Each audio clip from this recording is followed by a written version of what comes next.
பாகிஸ்தான் ராணுவம் இரண்டாவது நாளாக நேற்றும் இந்தியா மீது ட்ரோன் தாக்குதல். பாகிஸ்தான் ட்ரோன்களை வானிலேயே சுட்டு வீழ்த்திய இந்திய ராணுவம். காஷ்மீர், பஞ்சாப், குஜராத், ராஜஸ்தான் மாநிலங்களில் 26 இடங்களில் பாகிஸ்தான் தாக்குதல். பாகிஸ்தான் ட்ரோன் தாக்குதலை வான் பாதுகாப்பு அமைப்பு மூலம் முறியடித்த இந்தியா. பாகிஸ்தானின் அத்துமீறிய தாக்குதலுக்கு இரண்டாவது நாளாக இந்தியா கடும் பதிலடி.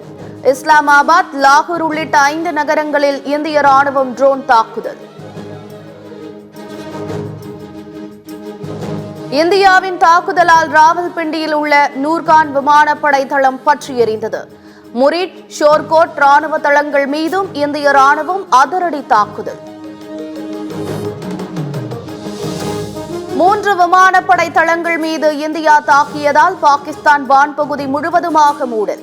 பாகிஸ்தானின் முக்கிய விமான நிலையங்கள் மூடப்பட்டு விமான சேவைகள் ரத்து.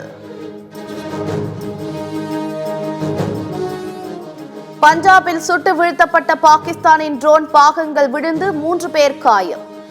பெரோஸ்பூரில் ட்ரோனின் சிதைந்த பாகங்கள் விழுந்ததில் பெண் படுகாயம்.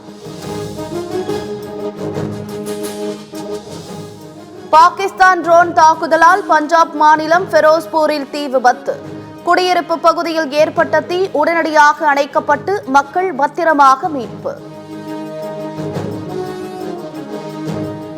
பாகிஸ்தான் தாக்குதலால் எல்லையோர மாநிலங்களில் 32 விமான நிலையங்கள் மூடல். மே 15ஆம் தேதி வரை 32 விமான நிலையங்களை மூட மத்திய அரசு உத்தரவு. முப்படை தளபதிகளுடன் பாதுகாப்புத்துறை அமைச்சர் ராஜ்நாத் சிங் இன்று காலை 10 மணிக்கு ஆலோசனை. பாகிஸ்தானில் தொடர் தாக்குதலில் அடுத்த கட்ட நகர்வுகள் குறித்து முக்கிய முடிவு.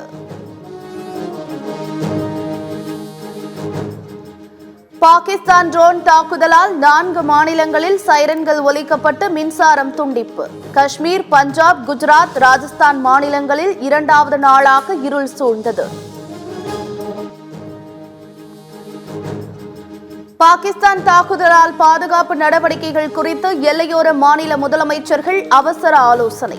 காஷ்மீர், பஞ்சாப், குஜராத், ராஜஸ்தான் முதலமைச்சர்கள் அந்தந்த மாநில உயர் அதிகாரிகளுடன் விவாதிப்பு.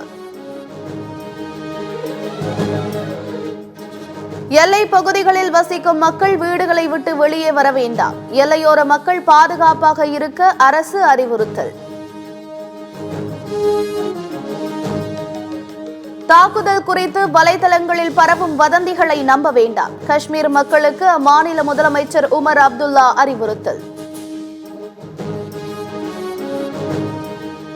டெல்லியில் பாதுகாப்புத்துறை உயர் அதிகாரிகளுடன் பிரதமர் மோடி ஆலோசனை. 3 மணி நேரத்திற்கு மேலாக நீடித்த ஆலோசனையில் முக்கிய முடிவுகள் எடுக்கப்பட்டதாக தகவல்.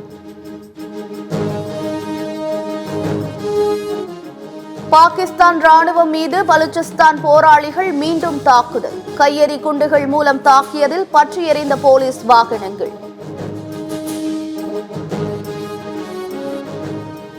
பஞ்சாப் மாநிலம் அமிர்தசரஸில் பாகிஸ்தான் ட்ரோன்கள் இடைமறித்து அழிப்பு. சுட்டு வீழ்த்தப்பட்ட பாகிஸ்தான் ட்ரோன்களை கண்டுபிடித்து ஆய்வு செய்யும் அதிகாரிகள். இந்தியா மீதான தாக்குதலுக்கு துருக்கியின் சோன்கர் ட்ரோன்களை பயன்படுத்தும் பாகிஸ்தான். கையெறி குண்டுகளை வீசும் சோன்கர் ட்ரோன்களை கொண்டு 2 நாட்களாக இந்தியா மீது தாக்குதல். பாகிஸ்தானுக்கு $1 பில்லியன் அமெரிக்க கடன் வழங்க IMF ஒப்புதல். இந்தியாவின் எதிர்ப்பை மீறி பாகிஸ்தானுக்கு கடன் வழங்கும் சர்வதேச நாணய நிதியம். இந்தியா, பாகிஸ்தான் இடையே போர் பதற்றத்தை தணிக்க அமெரிக்க அதிபர் டிரம்ப் விருப்பம். மோதலை முடிவுக்கு கொண்டு வர இரு நாடுகளுடனும் அமெரிக்கா பேசி வருவதாக வெள்ளை மாளிகை தகவல். இந்தியா, பாகிஸ்தான் பதற்றத்தை தணிக்க இரு நாடுகளும் பேச்சுவார்த்தை நடத்த வேண்டும். ராஜாந்திர தீர்வுக்கு G7 நாடுகள் கூட்டமைப்பு ஆதரவு அளிப்பதாக அறிவிப்பு. போர் பதற்றம் காரணமாக டெல்லி எய்ம்ஸ் மருத்துவமனை ஊழியர்களின் விடுமுறைகள் ரத்து. அனைத்து ஊழியர்களும் பணியில் இருக்க மத்திய சுகாதாரத்துறை அமைச்சகம் உத்தரவு.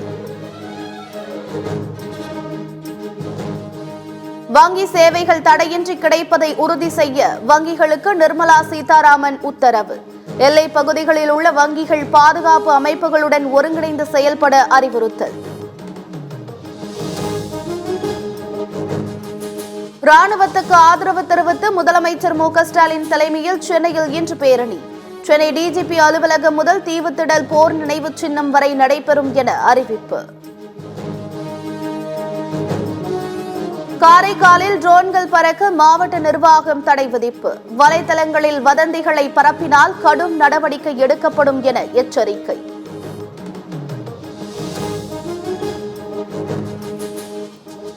நான்கு மாநிலங்களில் தேடப்பட்டு வந்த மங்கி குல்லா கொள்ளையர்கள் திண்டுக்கல்லில் கைது. கொள்ளையடித்த பணத்தில் தருமபுரி மாவட்டத்தில் 2 இடங்கள் வாங்கியது கண்டுபிடிப்பு.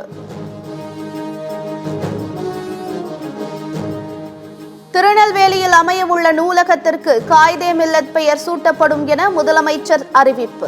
சென்னை பல்கலைக்கழக இஸ்லாமிய தமிழ் இலக்கிய ஆய்வு இருக்கையை தமிழக அரசே ஏற்க நடவடிக்கை எடுக்கப்படும் என உறுதி.